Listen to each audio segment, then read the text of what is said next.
Hello, hello, hello.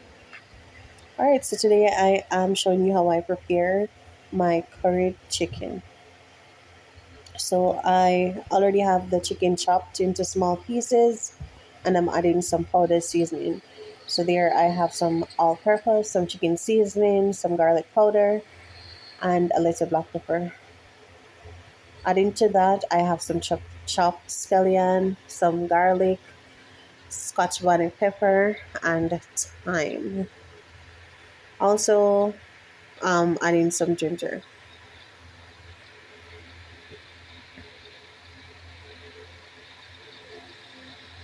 All right, so I'm here taking some of the chicken out because I will not be cooking all of this today. And then I'll add the chopped seasonings.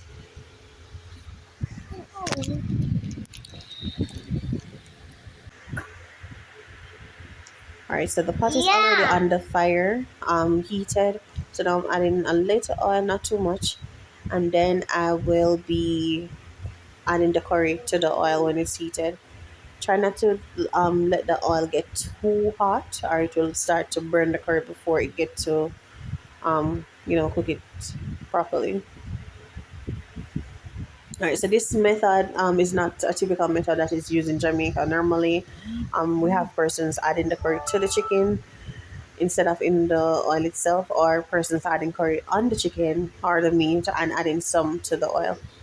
But I do it this way because to me, it cooked the curry evenly.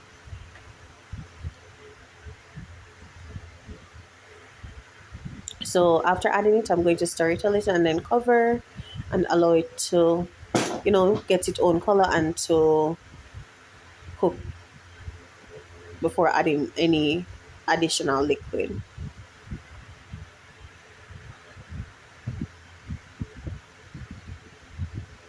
All right, so I'm cooking the curry chicken with some boiled dumpling and yellow yam. So here I am adding a couple cups of flour to a bowl, and I'll be adding cornmeal. I do not eat the dumpling with just flour and salt. I always add cornmeal to my flour.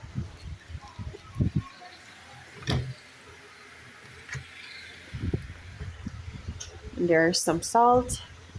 Don't forget that it's really important to add salt to your flour, or you can't eat it.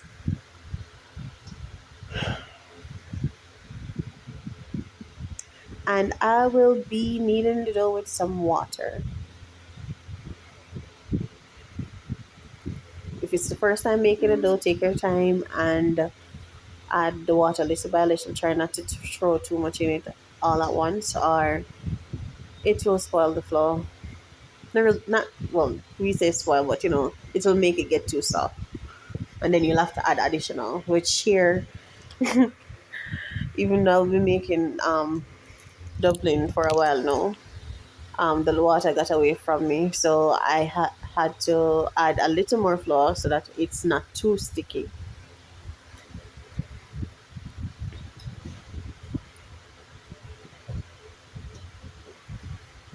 Okay, as you can see, it's too sticky for me, so I'm adding additional flour to ensure that it is of the right texture. Yeah. This car. Bursting in the background. Red. Red. Red. Right, so I normally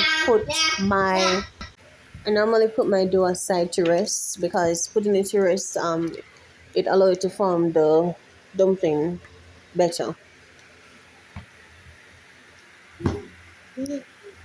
All right, so as you can see, the curry has coated the chicken evenly. So now I'll be adding a little water as well as some sweet pepper.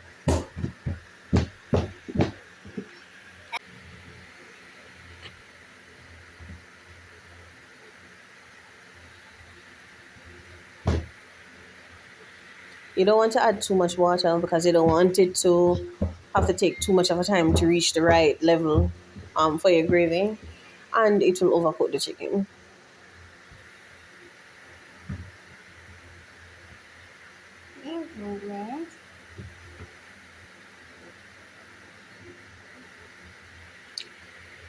All right, so the water is boiling, and now it's time to add my dumplings to the pot.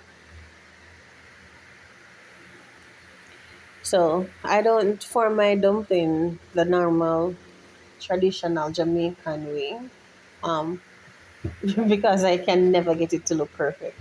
So the way I do it is easier for me. You do it how you know to do it, and that's fine.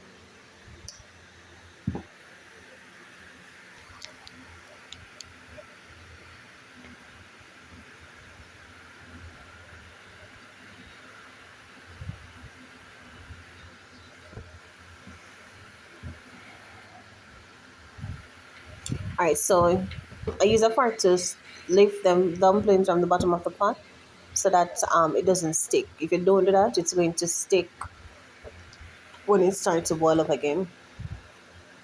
All right, so a trick that I do, if it is that I'm not adding Irish potato to my curry, which Irish, when cooked, it helps to make the gravy thickens.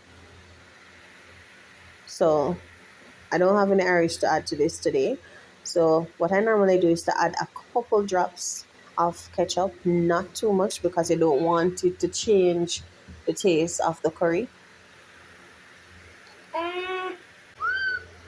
So try not to add too much to the curry. If you don't want to use it, you can also use a roux, or as some people use, mix a little flour in some water.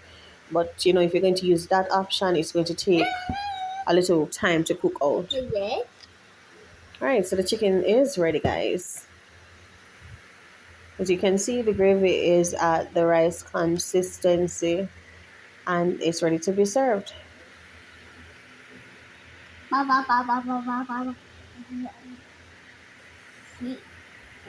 Dinner is ready, guys, and it was delicious.